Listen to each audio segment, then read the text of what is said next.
অনেকেই চায় যে আমার দোয়াটা কবুল হোক, সবাই চায় আমার দোয়া কবুল হোক। দোয়া কবুলের তো অনেক শর্ত আছে, তাই না? অনেকগুলো আমল আছে, শর্ত আছে, অনেক সময় আছে, এগুলো মোটামুটি আপনারা জানেন। তো একটা বিষয় আমি বলছি আজকে, একটা দোয়া আছে যে দোয়াটা, যে কথাগুলো দোয়ার শুরুতে বললে এই দোয়াগুলো কবুল হবে ইনশাল্লাহ, এই বিষয়ে আপনি নিশ্চিত থাকতে পারেন।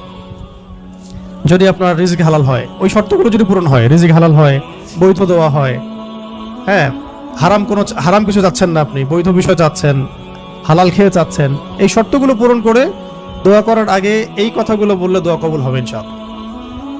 আমি তো আর বলতে পারবো না 100% কবুল হবে, এটা তো আমার পক্ষে বলা সম্ভব না, কিন্তু সবচেয়ে শক্তিশালী যে ওসিলাগুলো দোয়া কবুল করানোর জন্য, সেটা এটা একটা।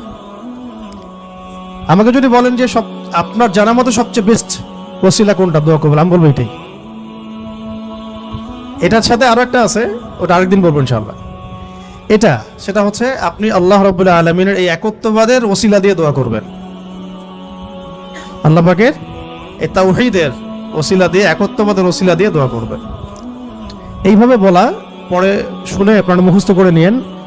দোয়া করার আগে আল্লাহ পাকের প্রশংসা করা, আলহামদুলিল্লাহটাও আল্লাহ পাকের প্রশংসা, এবং রাসূল সাল্লাল্লাহু আলাইহি ওয়াসাল্লামের প্রতি দরুদ শরীফ পড়া একবার, অন্তত একবার, চাইলে আপনি অনেক পড়তে পারেন। এরপরে যে বিষয়টা আপনি চাচ্ছেন তার আগে বলা যে আল্লাহুম্মা ইন্নী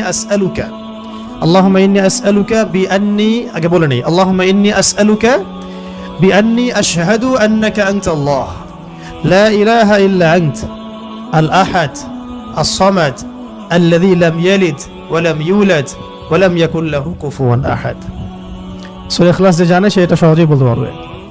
আল্লাহুম্মা ইন্নী আসআলুকা বিআন্নী আশহাদু আন্নাকা আনতাল্লাহ লা ইলাহা ইল্লা আনতাল আহাদ আস-সামাদ আল্লাযী লাম ইয়ালিদ ওয়া লাম ইউলাদ ওয়া লাম ইয়াকুল লাহু কুফুয়ান আহাদ। এরপরে আপনি দরুদ শরীফ পড়ে দোয়া করা শুরু করবেন, ইনশাআল্লাহ দোয়া কবুল হয়ে যাবে।